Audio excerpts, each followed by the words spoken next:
A young woman returned from death with warning of the mark of the beast. Code blue, room 316. The words echo through the sterile hospital corridors as I rush toward the pediatric intensive care unit. My heart pounds against my ribs, each beat a desperate prayer. John Miller, the 16-year-old orphan who's been under my care for the past month, is crashing. I burst into the room to find Dr. Thompson already performing chest compressions. John's thin frame looks even more fragile against the white hospital sheets. The monitors scream their warning as his vital signs plummet. "Sarah, get the crash cart." Dr. Thompson's voice cuts through the chaos. My hands move automatically, years of training taking over. But something feels different this time. The air in the room grows heavy, almost electric. As I prepare the defibrillator, John's eyes suddenly flutter open. The impossible happens. He sits up despite his critical condition. "Sarah," his voice is barely a whisper, but it carries through the room with supernatural clarity. "God sent me to prepare you for what's coming." The monitors flatline in perfect synchronization. The harsh tone fills the room, but John's eyes remain locked with mine. They're not the eyes of a dying teenager anymore. They hold an ancient wisdom that sends chills down my spine. When the darkness comes, he continues, his voice growing stronger even as his body fails. "Remember that appearances deceive. The greatest danger isn't what you can see." Dr. Thompson is shouting orders. Nurses are rushing in, but I'm frozen in place, transfixed by John's words. "You'll be chosen," he says, "to witness, to warn. Remember this moment, Sarah. Remember me. Not all angels have wings." With those cryptic words, John collapses back onto the bed. Despite our desperate efforts for the next 20 minutes, we couldn't bring him back. Time of death, 7:42 p.m. I leave the hospital that night in a daze, my mind replaying John's final words. The October rain pelts my windshield, matching the tears streaming down my face. How could I tell my husband David and our children about losing another young patient? About these strange last words that seemed to echo in my soul. The headlights coming toward me on the rain-slicked road are the last thing I remember. As my car spins out of control, John's words flash through my mind, "Not all angels have wings." I didn't know then that my death would last exactly 7 minutes and 23 seconds. I couldn't have known that this tragedy would be the beginning of a divine revelation that would shake the foundations of my faith and change my life forever. John's death wasn't just a tragic loss, it was a doorway to a truth so profound and terrifying that it would test every belief I held dear. And as my world faded to darkness, I heard John's voice one last time. It begins, "Now, Sarah, remember what I said. Remember what I said. Remember." If this opening scene stirred something deep within your soul, there's a reason. Your instincts are guiding you toward a truth that must be shared. Join our community of seekers by subscribing. Every soul that connects brings us closer to understanding what's coming. My name is Sarah Anderson, and before my death experience changed everything, I was just another nurse at St. Mary's Hospital in Burlington, Vermont. For 15 years, I dedicated my life to healing others, finding purpose in the simple acts of mercy that nursing demands. At 42, I had what many would consider a blessed life: a loving husband, David, who teaches at the local high school, and our two beautiful children, Michael, our 17-year-old son who inherited his father's analytical mind, and Emily, our 12-year-old daughter who carries my unwavering faith. Our family wasn't perfect, but we were happy. Every Sunday you'd find us in the third pew at Grace Community Church, where David and I first met 20 years ago. Our faith wasn't just a weekly ritual, it was the foundation of our lives. At least that's what I believed at the time. Growing up in a small town in Maine, I learned about faith at my grandmother's knee. She was the one who taught me that God speaks not just through Scripture, but through the small miracles we witness every day. When I chose nursing as my profession, it felt like answering a calling rather than choosing a career. Each patient was an opportunity to be God's hands on earth, to provide comfort and healing to those in need. The pediatric ward became my second home. There's something special about caring for children, their resilience, their pure faith, their ability to smile even in the darkest moments. Over the years, I've seen countless miracles and just as many heartbreaks.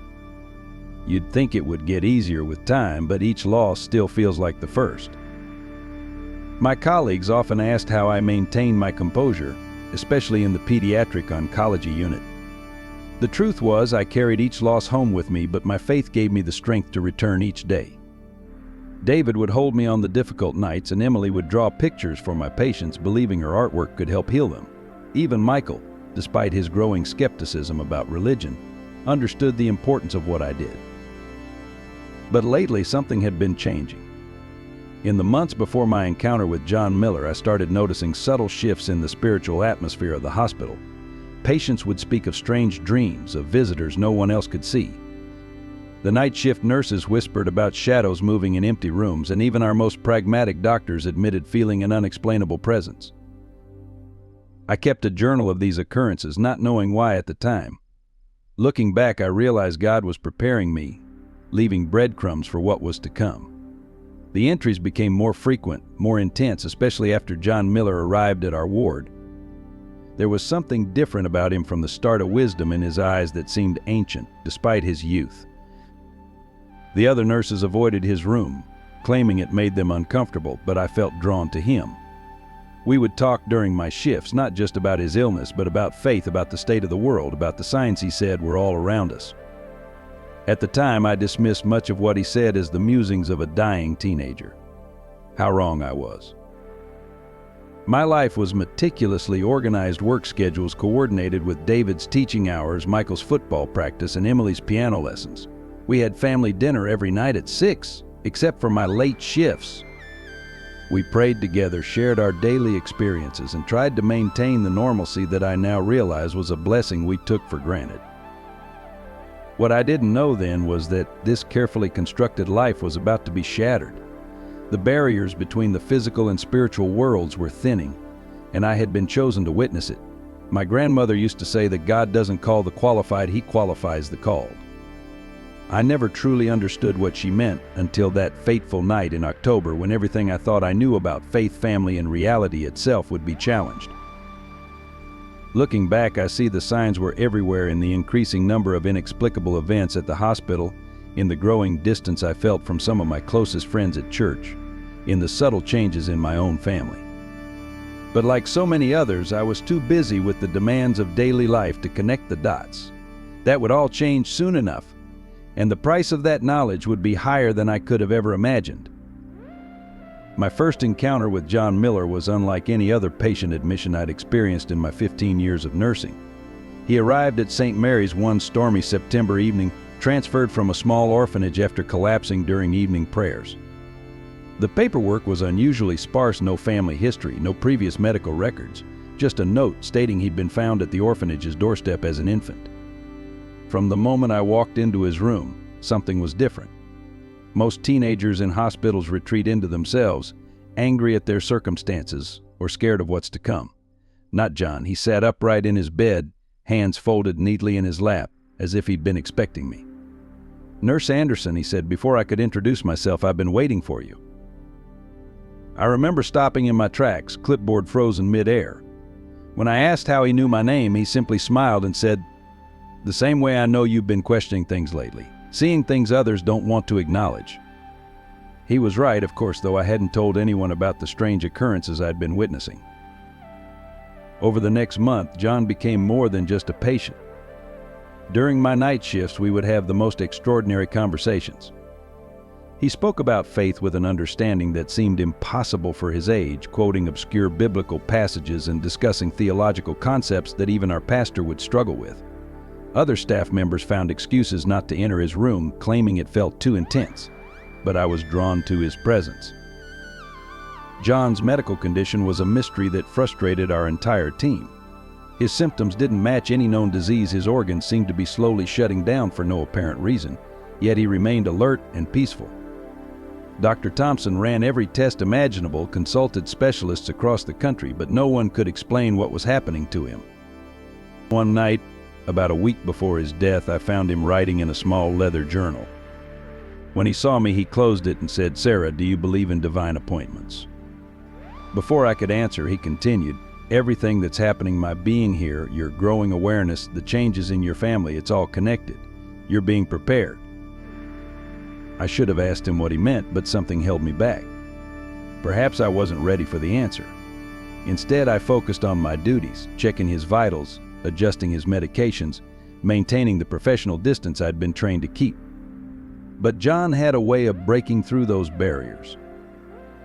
He would ask about my family, showing particular interest in Emily. "Your daughter," he once said, "she sees things too, doesn't she?"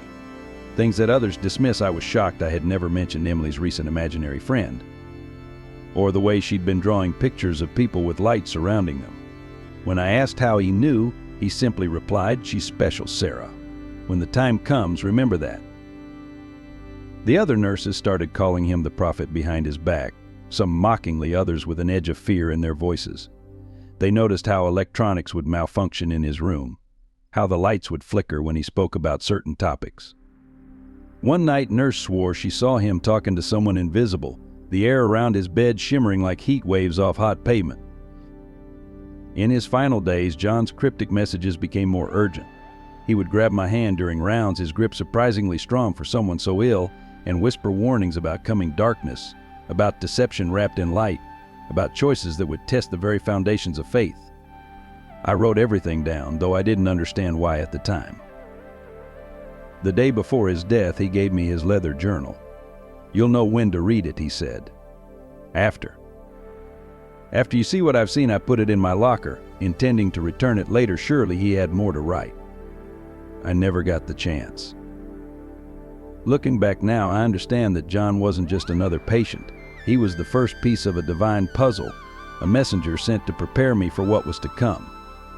His death would be the catalyst that set everything in motion, though I couldn't have known then how his warnings would become my reality, or how his presence in my life would ultimately help me save not just my family, but countless others from a darkness none of us could have imagined. The crash happened at 10:47 p.m. on October 12, 2023. I remember checking the dashboard clock just moments before, calculating how long until I could crawl into bed beside David. The rain had picked up, forming hypnotic patterns on my windshield as I drove the familiar route home from St. Mary's. My mind was still replaying John's final words, trying to make sense of what had happened in room 316. The headlights appeared suddenly around the bend, too bright, too fast, too close to the center line. Time seemed to slow as I processed what was happening. I jerked the wheel right, but the rain-slicked road offered no traction. My Honda spun like a carnival ride gone wrong, the world outside becoming a blur of streetlights and rain. In those seconds before impact, my life didn't flash before my eyes like people always claim. Instead, I heard John's voice with crystal clarity, "Not all angels have wings," then everything went black. The next thing I remember was floating above my own body. It sounds cliche, I know every near-death experience story starts this way. But there's a reason these accounts share so many similarities. The truth is both simpler and more profound than any of us imagine. I watched as the first responders arrived, their movements urgent but practiced. A young paramedic with kind eyes, his nameplate read James, was praying under his breath as he worked on my body. I wanted to tell him it was okay, that I felt no pain, but of course I couldn't. The scene was surreal, like watching a movie about someone else's tragedy. Female, early 40s, multiple trauma, no pulse. James called out to his partner. They worked with synchronized precision, their hands moving in practiced rhythms over my broken body. I could see the damage clearly from my vantage point, the crushed driver's side door, the spiderweb cracks in the windshield painted red with my blood. Time behaved strangely in this state. I could focus on individual raindrops as they fell, see the microscopic reflections of the emergency lights in each one. I noticed details that should have been impossible to perceive: the worn spot on James's wedding ring, the small cross tattoo behind his ear, the worry lines around his eyes that made him look older than he was.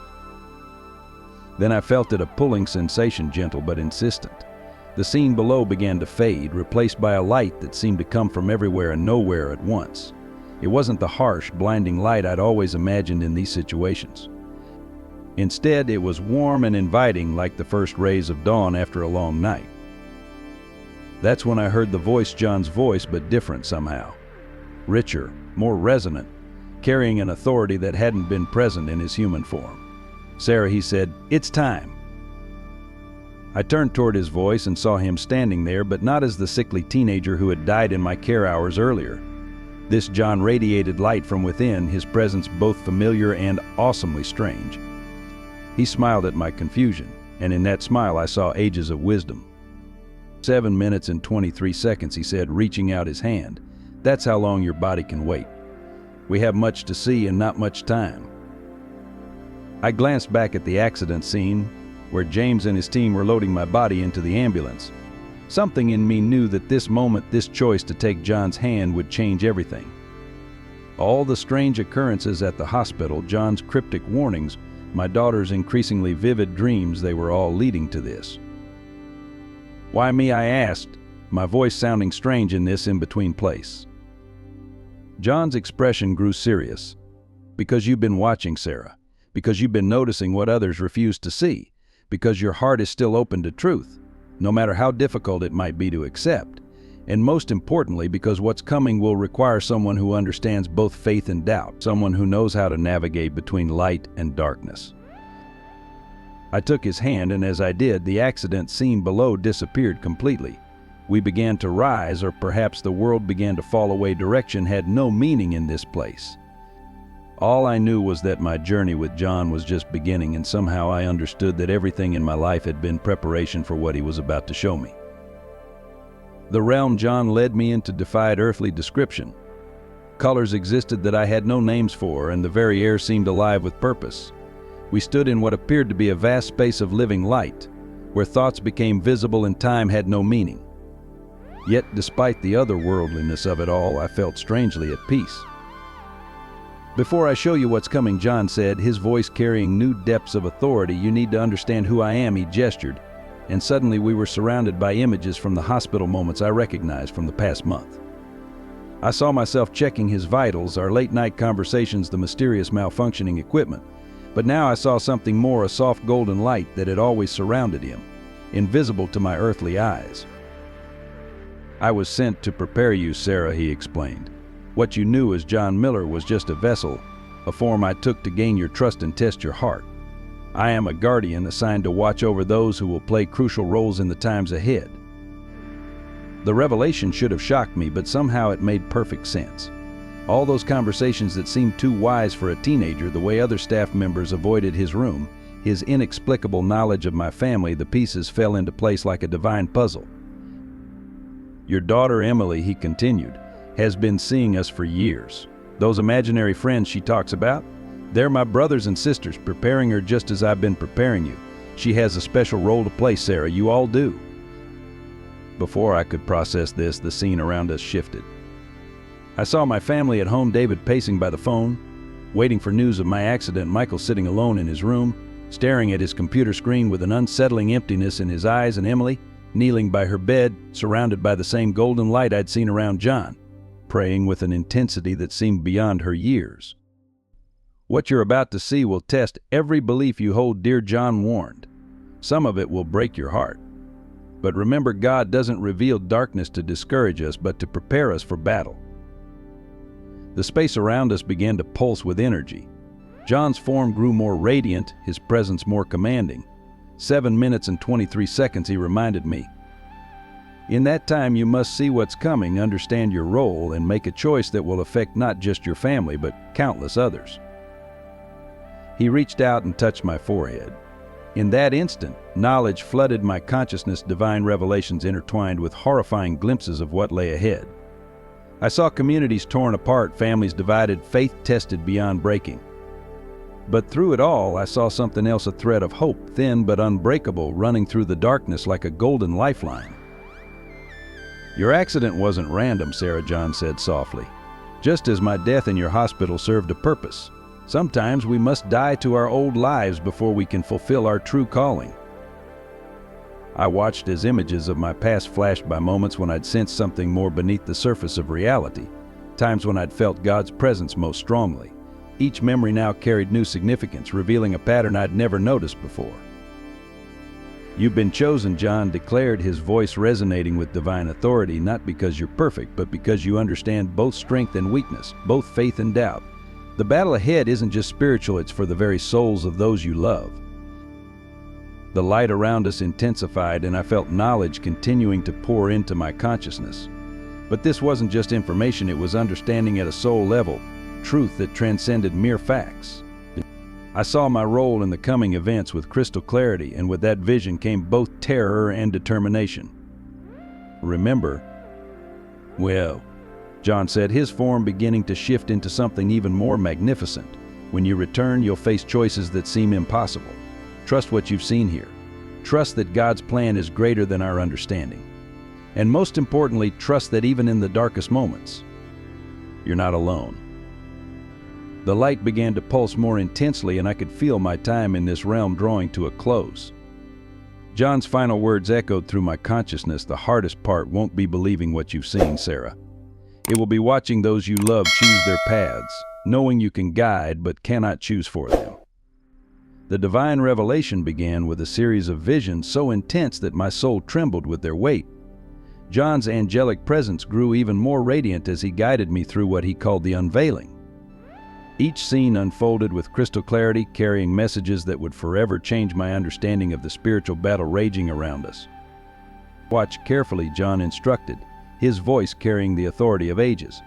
What you're about to see is happening even now, beneath the surface of what human eyes can perceive. The first vision showed me hospitals across the world, not just the physical buildings, but the spiritual reality within them.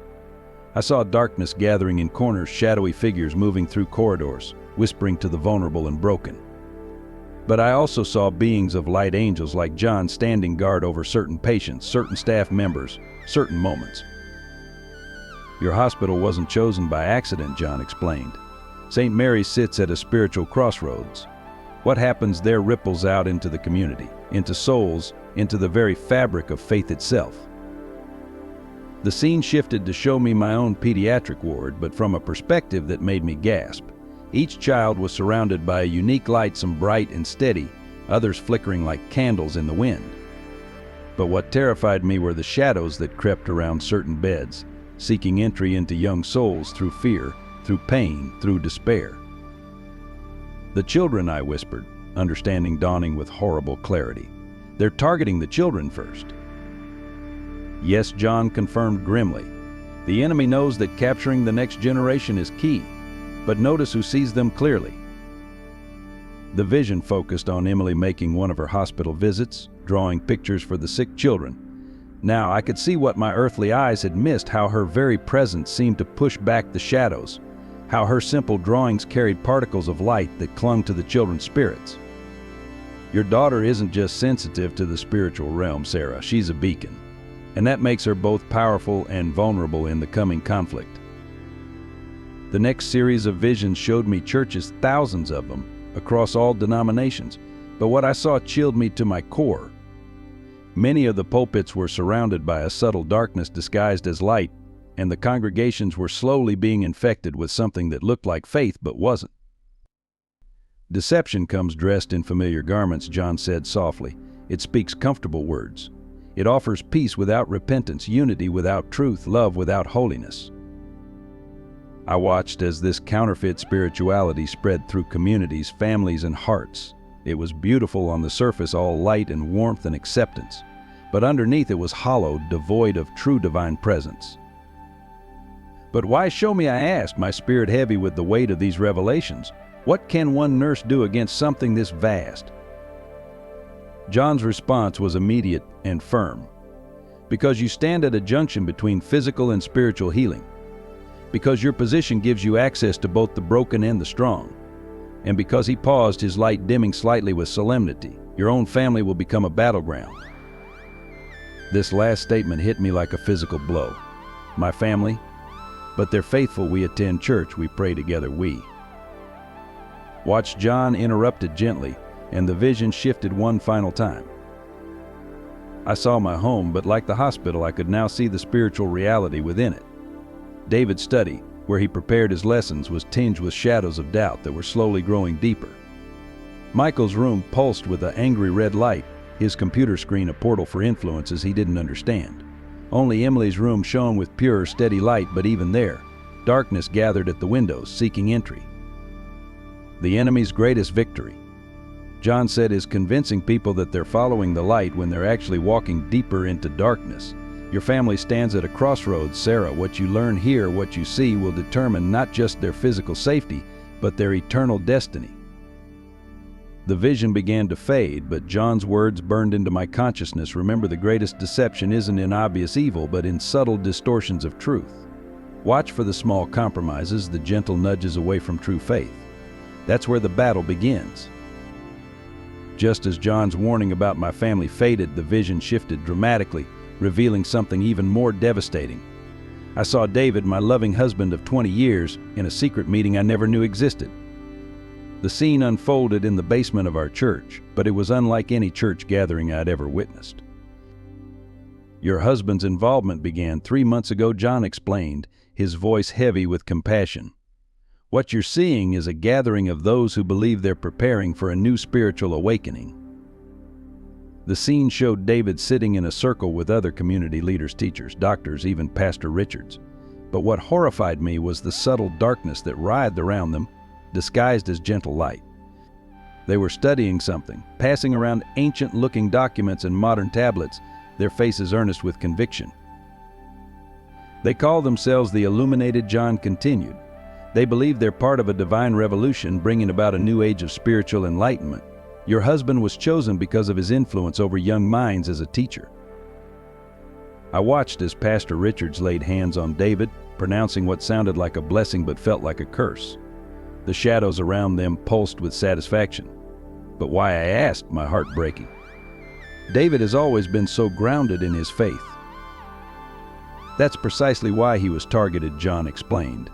The enemy doesn't waste time on those who already reject the truth. He focuses on those who can influence others toward a subtle deviation from it. The vision expanded, showing me Michael, our 17-year-old son, sitting alone in his room. But he wasn't alone, not really. The same darkness that surrounded David's secret meeting was seeping through Michael's computer screen, wrapping around him like a comforting embrace. Your son found his way to their online community 2 weeks ago, John said. They're grooming him, using his natural skepticism and desire for belonging to draw him deeper into their web. I saw messages scrolling across Michael's screen, philosophical discussions that seemed profound but led subtly away from truth. Scientific arguments that appeared to debunk faith while actually distorting reality. The worst part was seeing how eagerly he absorbed it all, believing he was finally finding answers to his doubts. The deception is generational, John explained. Parents unknowingly open doors that their children walk through. But there's still hope. That's why you're being shown this now. The scene shifted one final time, showing me something that made my spiritual heart stop. In David's study, hidden behind his collection of theological books, was a small leather-bound volume identical to the one John had given me before his death. That journal contains their true plans, John said gravely. They believe they're preparing the way for a great spiritual revolution, but they're actually laying groundwork for something far darker. Your husband doesn't understand yet what he's become part of. I watched as David secretly read from the journal late at night, his face illuminated by what looked like normal lamplight but was actually something far more sinister. The entries changed, John explained. What he reads isn't what's actually written. The words shift according to the reader's deepest desires and doubts. Can they be saved, I asked, my voice breaking with emotion. John's light pulsed with compassion. That's part of why you're here. Your death experience isn't just about receiving warning, it's about being equipped for the battle ahead. You'll return with the ability to see what others can't, to recognize the subtle signs of infiltration. But remember, the greatest weapons against darkness aren't dramatic confrontations, but persistent love, unwavering truth, and humble prayer. As this part of the vision began to fade, John left me with one final, crucial warning: when you return, you can't confront them directly, not yet. The time for that will come, but first you must watch, pray, and prepare. Your husband and son believe they're embarking on a journey toward greater spiritual truth. Only when they begin to see the contradictions for themselves will they be ready to hear what you know. The weight of this knowledge settled over my spirit like a heavy mantle. My own family had been infiltrated, and I would have to watch it happen, knowing the truth but unable to simply tell them. The battle for their souls would require more wisdom and patience than I'd ever needed before. The weeks following my return from death were a study in careful observation and silent heartbreak. I watched our once united community fracture along invisible lines that only I could see. Grace Community Church, our spiritual home for 2 decades, became ground zero for a division that went far deeper than mere theological disagreements. It started subtly at first, small changes in Pastor Richard's sermons that might have seemed like modern adaptations to anyone else, but I could now see the shadowy influence behind his carefully chosen words. Each Sunday he wove ideas that sounded progressive and loving but subtly undermined traditional faith. The congregation was slowly being led away from biblical truth, and most didn't even realize it. "Love is love," he would proclaim from the pulpit, his words wrapped in a false light that made me shudder.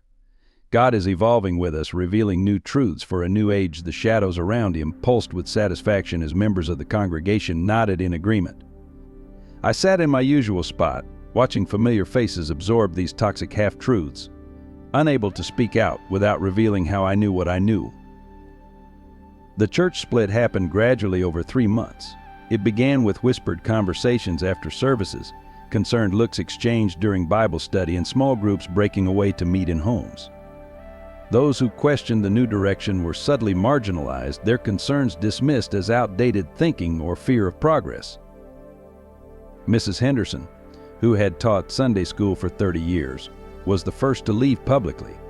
"This isn't the gospel anymore," she declared during a particularly heated church meeting. "We're being fed a different message entirely."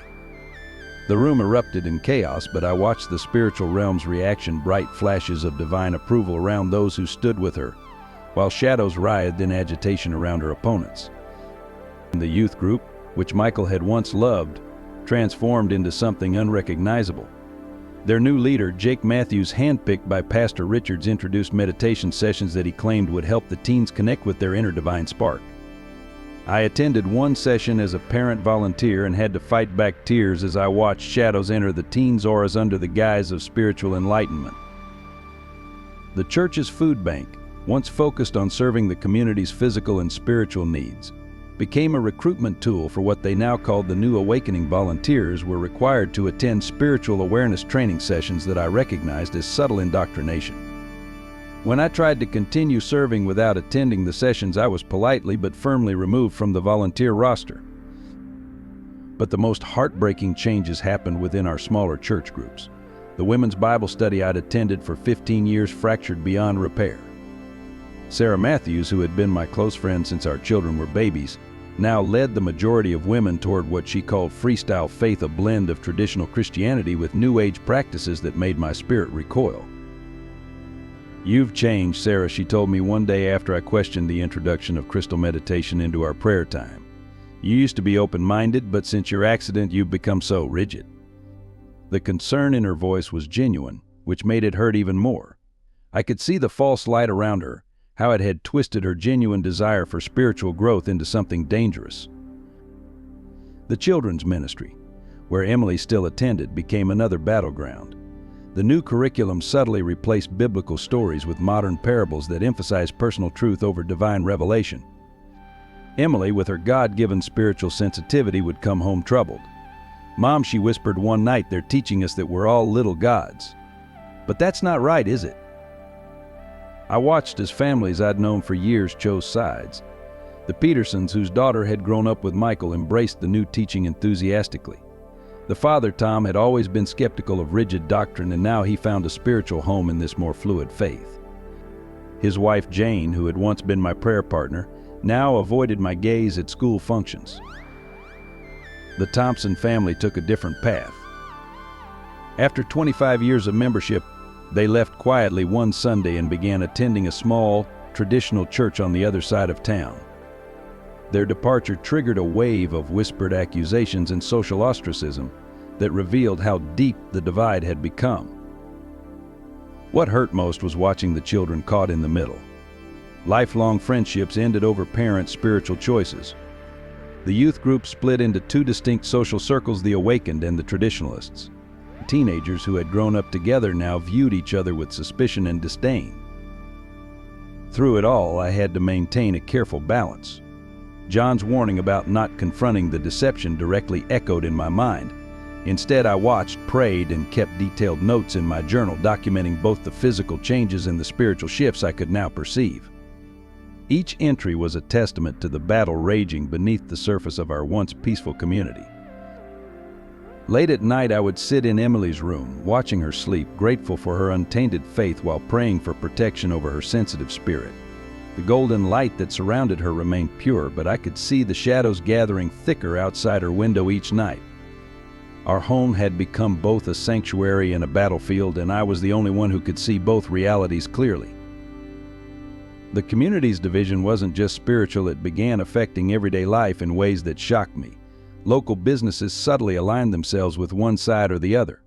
The coffee shop where our Bible study used to meet now hosted enlightenment circles. The Christian bookstore downtown gradually replaced traditional theology books with titles that promised ancient wisdom for a new age. The changes within my own home were even more painful to witness than the community division. Each day I watched as the subtle darkness John had shown me in my vision grew stronger around David and Michael, while Emily's light seemed to shine even brighter in contrast. David's transformation was the most subtle. My loving husband still kissed me goodbye each morning, still attended family dinners, still led our nightly prayers. But there was a new edge to his words, a carefully constructed framework of seemingly reasonable arguments that led away from simple faith. He spent more time in his study, poring over that leather-bound journal whose words I knew changed to match his desires. "Sarah," he said one evening, his voice gentle but firm, "don't you think it's time we embraced a more mature understanding of spirituality? The world is changing, and our faith needs to evolve with it." The shadows around him pulsed as he spoke, reaching out tendrils toward me that recoiled from the protective light I now carried. Michael's change was more dramatic. Our once thoughtful son became increasingly withdrawn, spending hours in online forums that I could now see were portals for spiritual deception. His room, once bright with photos and sports trophies, grew darker both physically and spiritually. He covered his windows with heavy curtains, claiming he needed darkness for meditation. "You don't understand, Mom," he would say, his voice taking on a patronizing tone that broke my heart. "I found something real, something beyond the fairy tales we were taught in church." The worst part was seeing the genuine conviction in his eyes, the belief that he was finally discovering truth while being led further into darkness. The dynamic between Michael and Emily became especially strained. Where once he had been a protective older brother, now he viewed her simple faith with barely concealed contempt. "She's just a child," he would say when Emily tried to share her concerns about his new beliefs. "She'll understand when she's older that God is more complex than Sunday school stories." But Emily, my precious daughter, remained a beacon of pure faith. She noticed things others missed, often making observations that cut straight to the truth.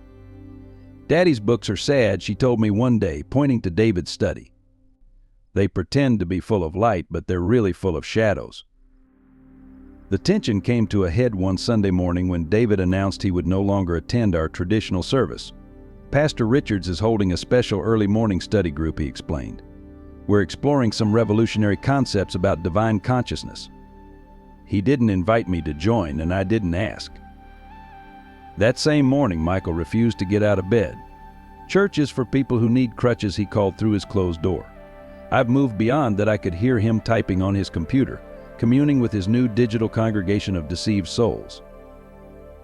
Emily and I went to church alone that day, two lights in a growing darkness. As we drove home, she suddenly grabbed my hand. "Mom," she said, her voice trembling slightly, "I see them more clearly now, the shadows around Dad and Michael. But I also see the light fighting back. We're not alone, are we?" I squeezed her hand, fighting back tears. "No, sweetheart, we're not alone. And neither are they, even if they can't see it yet." I didn't tell her about John, about my death experience, about the battle I could now see raging around us. But somehow, I think she knew. Family dinners became exercises in careful conversation.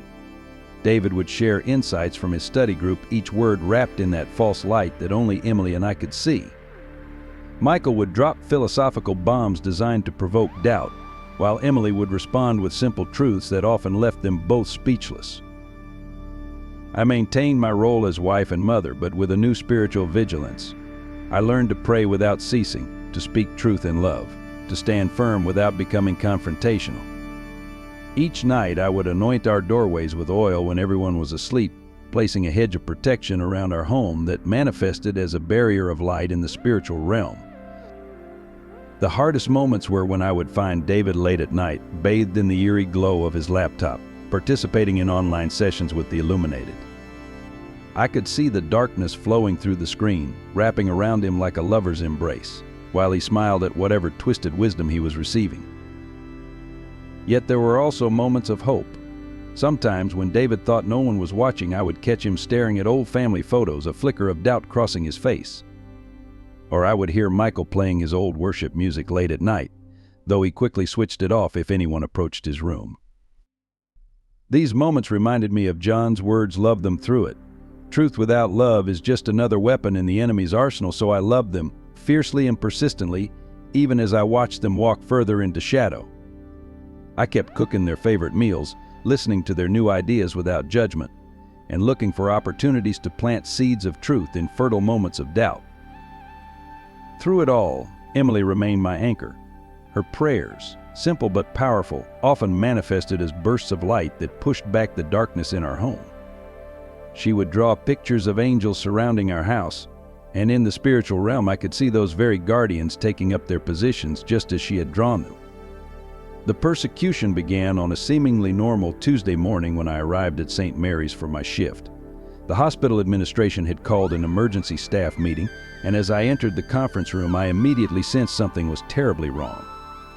The shadows I had grown accustomed to seeing were now moving with deliberate purpose. Due to recent concerns about religious influence affecting medical decisions, the hospital director announced, his eyes never quite meeting ours, "We're implementing new guidelines for staff-patient interactions." The shadows around him writhed with satisfaction as he continued, "Any expression of personal faith or prayer with patients is now grounds for immediate termination." I watched in horror as my colleagues nodded in agreement, their faces showing relief rather than concern. Nancy, my friend of 15 years, actually smiled. "It's about time," she whispered. "We need to keep religion out of healthcare." The darkness around her pulsed with approval. The changes came swiftly after that. Crosses were removed from the chapel, which was renamed the meditation space. The volunteer chaplains were replaced with spiritual wellness coordinators who offered vague affirmations instead of prayers. Bibles disappeared from bedside tables, replaced by inclusive inspiration booklets that contained a mix of feel-good quotes stripped of any real truth.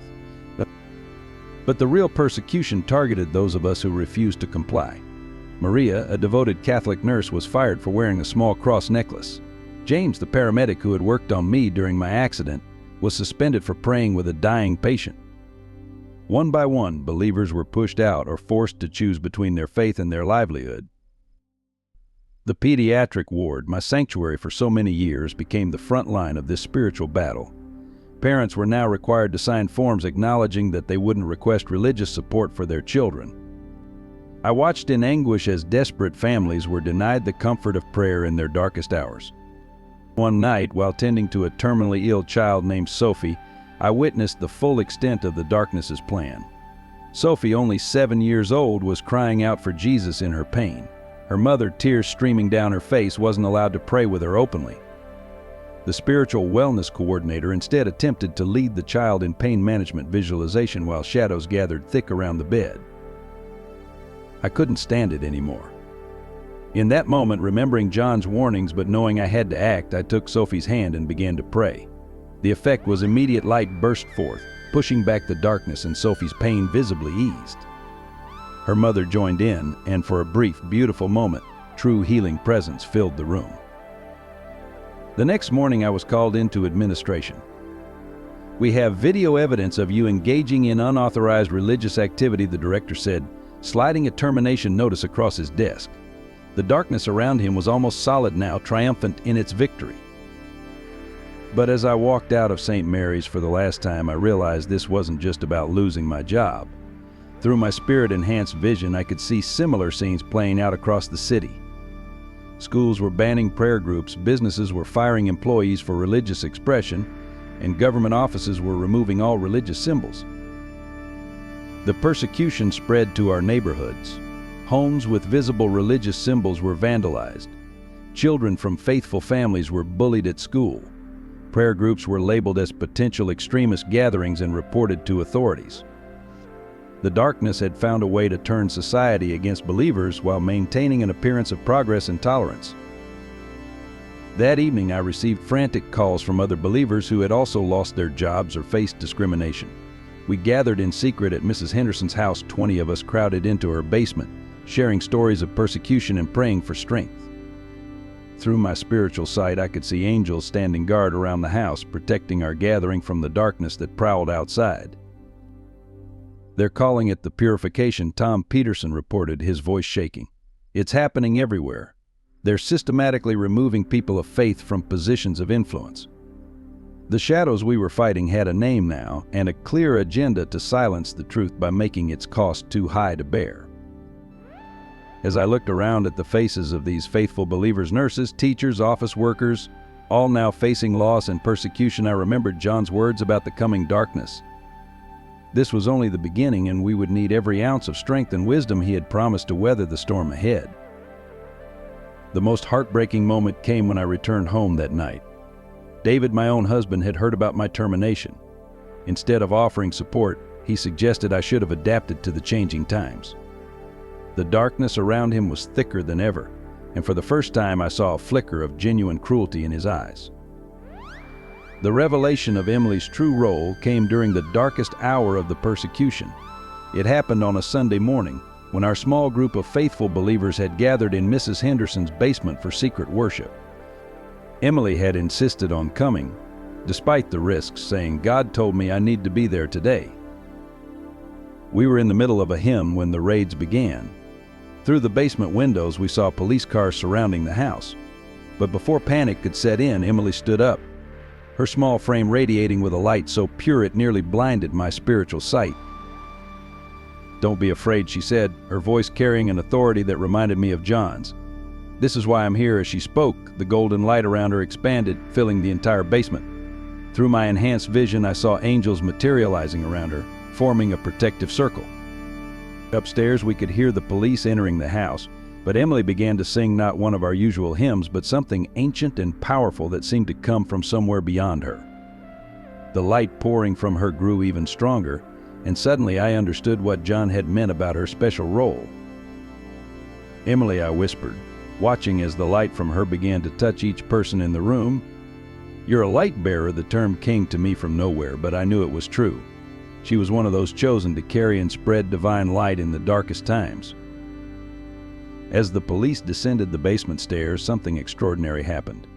Emily's light created a kind of barrier, not physical, but spiritual. The officers entered the room, looked directly at us, but couldn't seem to see us. They walked through our gathering as if we were invisible, while Emily's song continued to fill the air with protective power. After they left, Emily collapsed into my arms, exhausted but smiling.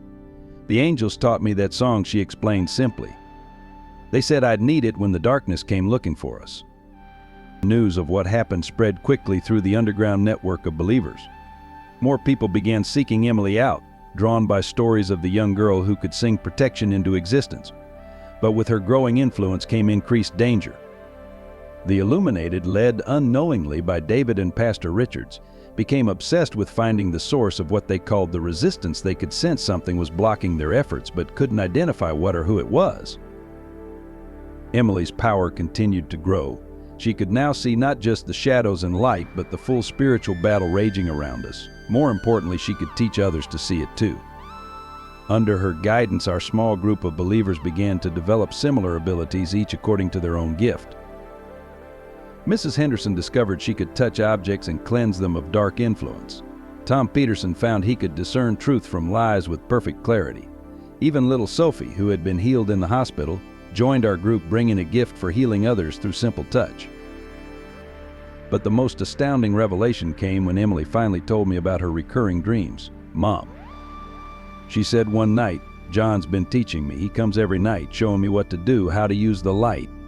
He says I'm part of something called the awakening, but not the fake one Dad's involved in. This is the real one, the light pushing back against the darkness." As she spoke, I watched the angels gathering around her, confirming her words with their presence. This was why the enemy had worked so hard to infiltrate our family. They had sensed Emily's power before any of us knew it existed. The climax of Emily's revelation came during a particularly dangerous gathering. We'd received word that the Illuminated had discovered our location. As we prepared to flee, Emily walked to the center of the room and raised her hands. "It's time," she announced, her voice carrying that same mixture of childlike innocence and ancient wisdom I'd heard in John's. "The light isn't just for protection anymore. We're supposed to use it to save them." As she spoke, the light within her exploded outward with unprecedented force. Through the walls of our hiding place, I could see the approaching forces of darkness stagger and pause. Some of the men and women in their ranks, including several I recognized from our old church, stopped, blinking as if waking from a long sleep. Emily turned to me, her eyes shining with divine purpose. "Mom, this is what John was preparing you for. You had to die so you could see the truth, so you could understand what's real. And I had to wait until now to show everyone what the light can really do. We're not just hiding anymore, we're fighting back." In that moment, watching my 12-year-old daughter stand as a beacon of divine power, I finally understood the full scope of what John had shown me during my death experience. This wasn't just about preserving our faith or protecting our families. It was about preparing for a spiritual revolution, one that would be led not by adults with their complicated theologies, but by a child with the pure faith to channel God's light into the darkness. The darkest chapter of our story began the night David discovered Emily's journal. I came home from our underground gathering to find him in her room, holding the small notebook in trembling hands, his face a mask of cold fury. The shadows around him were thicker than I'd ever seen them, writhing with malicious triumph. "So this is where you've been taking her," he said, his voice eerily calm. "Teaching our daughter to be part of your resistance." He spat the last word like poison. The pages of Emily's journal contained detailed descriptions of her visions, the angel's teachings, and the locations of our safe houses. Before I could respond, Michael appeared in the doorway, his laptop glowing with an ominous light. "I've already sent copies to the others," he announced, not meeting my eyes. "The Illuminated need to know about this threat." The betrayal in his voice was almost physical, cutting through the air between us. What happened next unfolded like a nightmare. Cars began arriving outside our house, sleek black vehicles carrying members of the Illuminated security force. Pastor Richard stepped out of the first car, his false light now blazing with dark victory. "Emily," I called out, rushing to find her, but she was already on the stairs, a small backpack clutched to her chest. "I saw this coming, Mom," she whispered. "The angel showed me. We need to go, now." We made it as far as the kitchen before they burst in. David, my husband of 20 years, stood aside to let them pass, his face a mask of righteous conviction. "This is for your own good, Sarah," he said. "You and Emily need help. The girl has been corrupting others with her delusions." The security team moved with practiced efficiency. 2 men grabbed my arms while another reached for Emily. But the moment they touched her, the room exploded with light. Emily's power flared defensively, sending the men stumbling backward. "Stop her," Pastor Richards commanded. "She's channeling dark energy." The irony of his words would have been laughable if the situation weren't so tragic. In the chaos that followed, I watched in horror as Michael blocked the back door, our last escape route. "I'm sorry, Mom," he said, though his voice held no genuine remorse. "But Emily needs to be deprogrammed. You both do." The next few minutes were a blur of struggle and desperation. Emily's power kept them at bay, but I could see it draining her. She was still just a child, and maintaining the protective light was taking its toll. "Mom," she gasped, her small hand gripping mine. "We have to split up." It's the only way. Before I could protest, she channeled one final burst of energy, creating a blinding flash that sent everyone stumbling. In that moment of confusion, Emily slipped away. I heard the back door slam, heard Michael shout a surprise. But when the light faded, she was gone, my 12-year-old daughter, running alone into the night. I fought like a wild animal, trying to follow her, but there were too many hands holding me back. Through tears, I watched David make a call, mechanically reporting his own daughter as a dangerous fugitive. "Take her to the Reformation Center," Pastor Richards ordered, his false light pulsing with satisfaction. "She needs intensive treatment to cleanse her of these dangerous beliefs."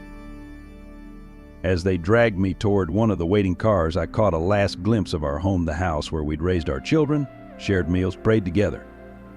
Michael stood in the doorway, still clutching his laptop, a flicker of doubt finally crossing his face as he watched his mother being taken away.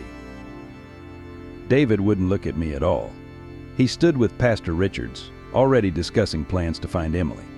The shadows around them seemed to laugh, celebrating the destruction of our family. But even in this darkest moment, I held on to what I knew. Emily was out there carrying the true light. John had prepared us for this. The angels would protect her. Sometimes, as he had told me, the greatest victories require the deepest sacrifices. As the car door closed and darkness engulfed me, I heard John's voice in my memory. The night is darkest before dawn, but dawn will come. Trust in the light even when you can't see it. The Reformation Center was worse than any prison. Located in what used to be a mental health facility on the outskirts of town, it had been transformed into something that stripped away not just freedom, but the very essence of faith and identity. My first day there, they took everything: my clothes, my wedding ring, and most painfully, the small cross necklace Emily had given me for Mother's Day. All external religious symbols must be removed for successful reformation. The intake officer explained with a practiced smile, while shadows danced gleefully around her. The betrayal cut deeper when I discovered who ran the therapy sessions: Sarah Matthews, my former best friend from church. She sat across from me in the sterile counseling room, her false light now a blazing beacon of deception. "We're here to help you, Sarah," she said, her voice dripping with artificial concern. "Your obsession with spiritual warfare, these delusions about your daughter having special powers, it's all manifestation of trauma from your near-death experience." Day after day, they tried to break me. The methods were sophisticated, a combination of medication, psychological manipulation, and what they called reality rehabilitation. Worst of all were the video calls with David and Michael, carefully scripted sessions where they pleaded with me to accept help and return to reason. But the deepest pain came from the other patients. I recognized many of them faithful believers from our community who had been arrested for practicing their faith. Mrs. Henderson was there, her once fierce spirit now dulled by medication. Tom Peterson, who had refused to stop his prayer meetings, sat in group therapy sessions with vacant eyes. They forced us to watch educational videos about the dangers of religious extremism, showing carefully edited footage of our own worship gatherings, portraying us as deranged cultists. The most heartbreaking was a documentary about Emily, painting her as a disturbed child who had been manipulated by her mother's religious mania. "Your daughter is sick because of you," Sarah Matthews told me during one session, sliding across photographs of Emily taken by surveillance cameras. "She's out there alone because you filled her head with fantasies." But what they didn't know, couldn't understand, was that every night when the medication wore off, I could still see the truth. The angels John had promised would protect Emily showed me visions of her safe, protected, growing stronger in her gifts. She was gathering others, building a network of light that would eventually shine too bright to ignore. The final betrayal came during family visitation day. David arrived with papers in his hand, divorce documents. "I can't help you if you won't help yourself," he said, not meeting my eyes. "The illuminated have shown me the truth. What you and Emily believe, it's a sickness." Through my tears, I could see the shadows had almost completely consumed him now.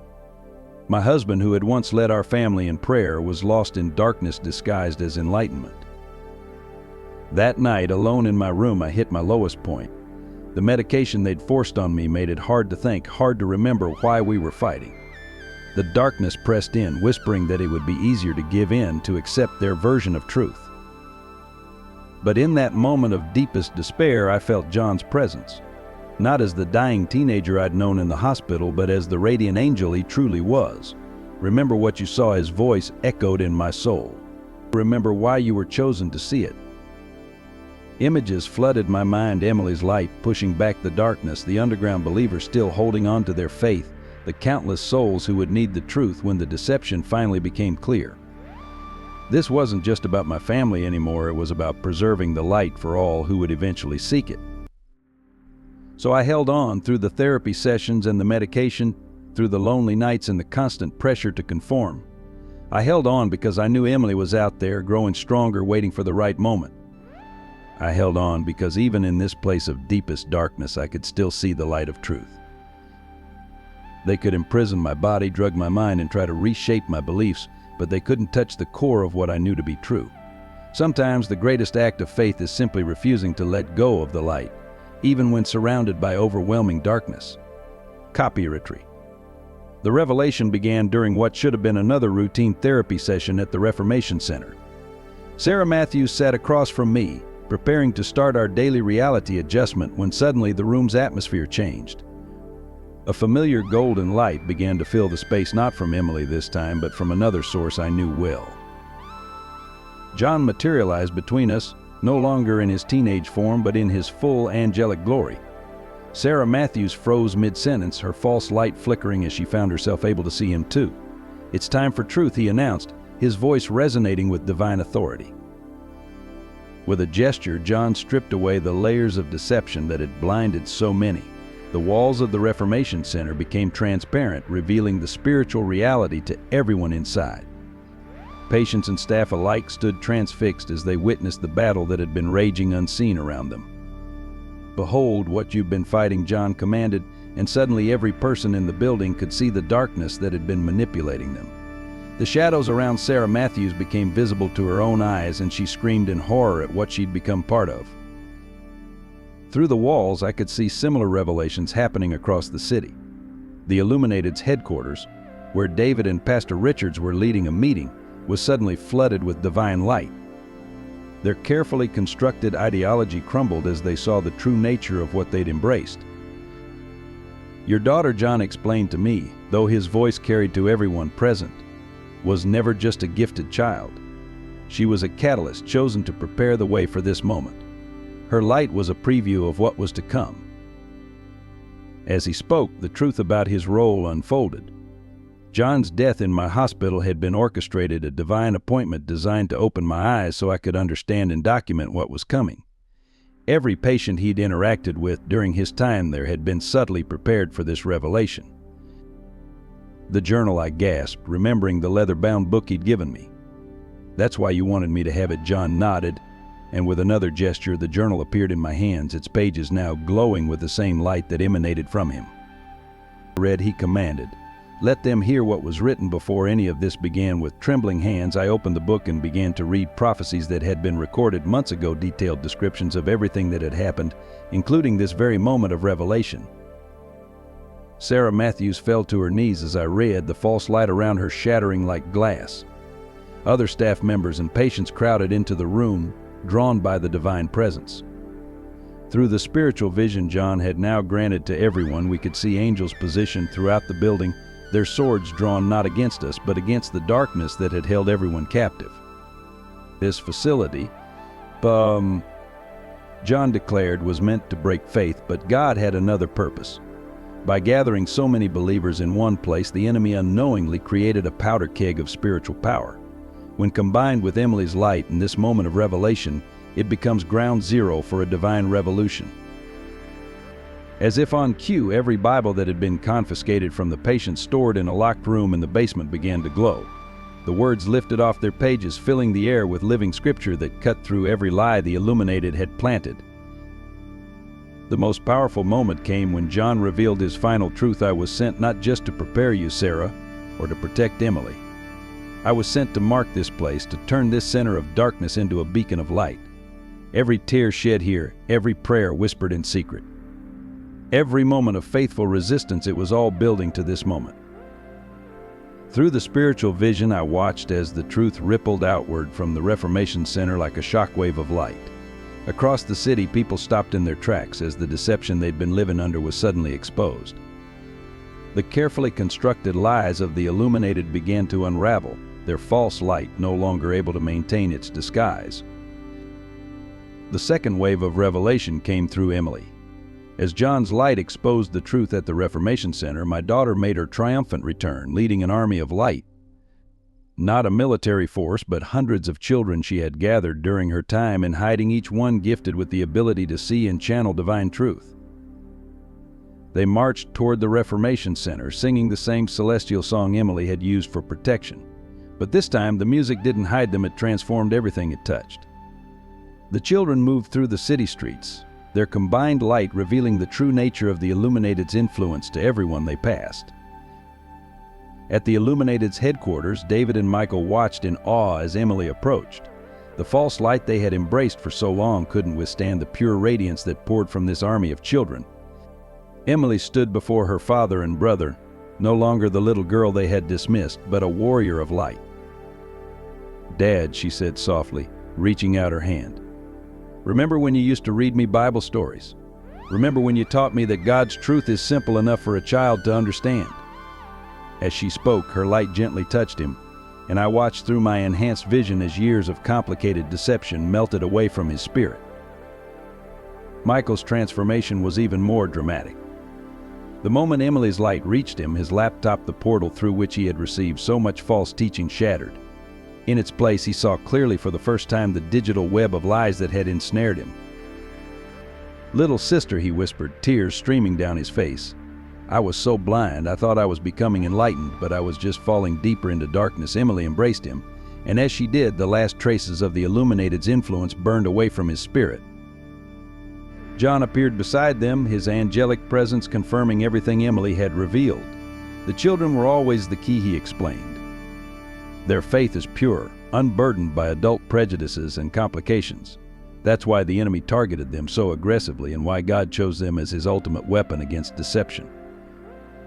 Through our shared spiritual vision, we all watched as Emily's army of children continued their march through the city. At schools, playgrounds, and homes, they revealed the truth with a power that no adult argument could match.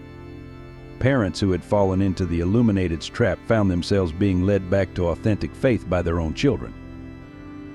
Pastor Richards, confronted by this wave of pure truth, fell to his knees in the street. The leather-bound book he had used to corrupt so many crumbled to dust in his hands. "How did we fall so far?" he wept. "How did we mistake such darkness for light?"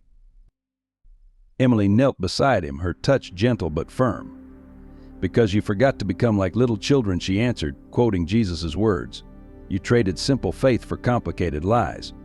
But it's not too late to come back." The most powerful revelation came when Emily led her army of light to the city center. There, beneath the towering buildings where the Illuminated had established their power, hundreds of children joined hands and began to sing. Their combined light rose like a pillar into the sky, visible to everyone in the city. John stood beside me as we watched this display of divine power. "This is why you had to see what you saw during your death experience," he explained. Someone needed to witness and understand how God would use the foolish things of the world to confound the wise, how the faith of children would overcome the deceptions of those who thought themselves enlightened. In that moment, watching my daughter lead this revolution of light, I finally understood the full scope of God's plan. The enemy had tried to use sophistication, technology, and adult wisdom to lead people astray. But God's response was beautifully simple: the pure, unshakable faith of children, spreading truth not through argument or force, but through light and love. The age of deception was ending, not with a battle, but with a song. Not with complex theology, but with simple truth. Not with adult wisdom, but with childlike faith. Emily and her army of light had revealed what John had shown me during my death experience, that sometimes the greatest power lies in becoming like little children again. The healing of our family began on a Sunday morning 6 months after the Great Revelation. We sat together in our old church, now transformed into a place of genuine worship. The false lights and shadows that had once divided us were gone, replaced by an atmosphere of authentic faith. David sat beside me, holding my hand as if afraid to let go. The past months had been a journey of restoration for him. After the scales of deception fell from his eyes, he had to confront the full weight of what he'd done, betraying his family, persecuting true believers, nearly destroying everything he once held dear. But true repentance brought true healing. "I don't deserve this," he whispered during worship, tears streaming down his face. "I don't deserve to be forgiven." I squeezed his hand, remembering John's words about love being the most powerful weapon against darkness. The road to rebuilding trust was long, but every step brought us closer together.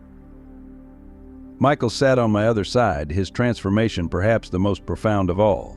Gone was the cynical young man who had lost his way in digital deception. In its place was someone who had rediscovered childlike faith while maintaining his intellectual curiosity. He now used his technology skills to document and share testimonies of healing and restoration across the community. Emily, my brave daughter, stood at the front of the church, leading worship with other children from her army of light. Their songs were different now, no longer weapons of warfare, but instruments of healing. The pure faith that had once been needed to combat darkness was now being used to restore and rebuild. The congregation itself was a testament to reconciliation. Former members of the Illuminated sat beside those they had once persecuted. Sarah Matthews, no longer my betrayer but my sister in healing, led a support group for those recovering from spiritual deception. Pastor Richards, humbled and restored, now served as an assistant under new leadership, learning again what it meant to shepherd with true humility. John appeared occasionally during these services not as the dramatic angelic warrior of the revelation, but as a gentle presence reminding us of God's faithfulness. He would stand at the back, his light now soft and comforting, watching as the seeds of truth he had planted bore fruit in ways even he hadn't imagined. Your family's story, he told me during one such visit, was never just about surviving deception. It was about showing others that no one is beyond redemption, that the light of truth can restore even what seems hopelessly lost. The most beautiful moments were the simple ones, family dinners where we could talk openly about our experiences, morning prayers where every voice was genuine, evening walks where David and Michael would discuss faith with newfound wonder while Emily skipped ahead. Like creating gentle patterns in the twilight. Our home, once a battleground of spiritual warfare, became a sanctuary of healing for others. Families struggling with the aftermath of deception found hope in seeing our restoration. Parents learned to listen to their children's spiritual insights instead of dismissing them. Young people discovered that true enlightenment often comes through simple faith rather than complex philosophy. Mom Emily said one evening as we sat on the porch watching the sunset, "Do you remember when you told me we weren't alone? Even when everything was darkest, I nodded, pulling her close. We're still not alone," she continued, "but now everyone can see it. That's what the light was for all along, not just to fight darkness, but to help people see they were never alone in the first place." Her words echoed the deepest truth we had learned through our ordeal, that faith isn't about complexity or hidden knowledge, but about returning to the simple trust that allows us to see God's presence in every moment, every relationship, every breath. The scars of our experience remained, how could they not? But they no longer represented trauma and betrayal. Instead, they became testimonies of healing, reminders of the light that can shine through even the deepest darkness when we dare to hold on to simple faith. The final message came on the anniversary of my near-death experience. Our family gathered in the hospital chapel, now restored to its true purpose along with others who had been part of our journey. John appeared one last time, not as the dying teenager I first met, nor as the warrior angel of the revelation, but as a messenger of completion. "Your story needs to be told," he said, addressing not just me but everyone present. "Not because it's unique, but because it represents a truth that every generation must learn anew, that faith flourishes best in simplicity, that love conquers more than force ever could, and that sometimes the greatest wisdom comes from those we least expect." He turned to Emily, who stood tall beside me, her light now a gentle, constant presence rather than the fierce warrior beam it had been. "You taught them that children can lead when adults lose their way," he said, smiling. "That lesson must never be forgotten." To David, he spoke words of grace. "Your journey from deception to truth will help others find their way back. Don't hide your story. Let your healing light the path for those still trapped in darkness." My husband nodded, tears of gratitude streaming down his face. Michael received a special commission. "Your generation lives between digital light and shadow. Use your restored sight to help others navigate that borderland." My son's eyes shone with purpose as he accepted this calling. To me, John's final words were simple but profound. "You died so you could truly see Sarah. Now live so others can see through you." The truth of those words resonated through my soul, encompassing everything we had experienced. Before departing, John shared one last vision with all of us, a glimpse of how our story had already begun rippling outward, touching lives far beyond our community. We saw families being restored, churches rediscovering authentic faith, and most importantly, children being heard and valued as bearers of spiritual truth. The battle between light and darkness isn't over, he cautioned, but you now know its greatest secret, that victory comes not through power or wisdom or might, but through simple faith, pure love, and the courage to see with the heart of a child. As John's presence faded for the last time, Emily stepped forward and began to sing not the warrior song of revelation, but a simple hymn of gratitude. One by one, others joined in, their voices weaving together in harmony that bridged heaven and earth. The light that filled the chapel wasn't dramatic or overwhelming. Instead, it was the gentle glow of restored faith, of healed relationships, of truth embraced in love. It was the kind of light that doesn't blind or force, but invites and nurtures. Looking around at the gathered faces, my restored family, our healed community, the next generation already rising with clear-eyed faith, I understood that our story's end was really just a beginning. Each person touched by the truth would touch others, creating an endless ripple of light, pushing back darkness. David took my hand, Michael put his arm around Emily, and together we stepped into that new beginning. The journal John had given me so long ago had one final empty page, waiting for these words of conclusion. In the end, we learned that the greatest deception isn't believing in darkness, but forgetting the simple power of light. That the strongest faith isn't found in complexity, but in childlike trust. That the deepest healing comes not from fighting darkness, but from choosing to shine. We learned that every family holds the potential for both shadow and light, that every heart can be restored, and that God's truth prevails not through force, but through love. Most importantly, we learned that hope isn't just a feeling, but a light that burns brightest when we dare to share it with others. This is our testimony, not of perfect people, but of imperfect ones who found their way back to simple truth.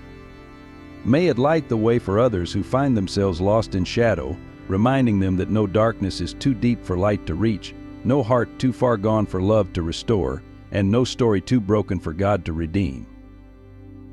The light within Emily pulsed in agreement, gentler now but no less true, as we closed this chapter and stepped into the next, knowing that our greatest purpose lay not in the battle we had won, but in helping others find their way to the light we had rediscovered. If this story touched your heart and awakened something within your soul, please share your thoughts in the comments below. Your perspective matters, and your experience could help others who are seeking truth. Support our mission of sharing these powerful testimonies by subscribing to our channel and sharing this video with those you care about. Every like, every share, every comment helps spread this message of hope and redemption. Together we can build a community of light bearers who understand that sometimes the deepest truths come through the simplest stories. Join us in this journey of faith and discovery.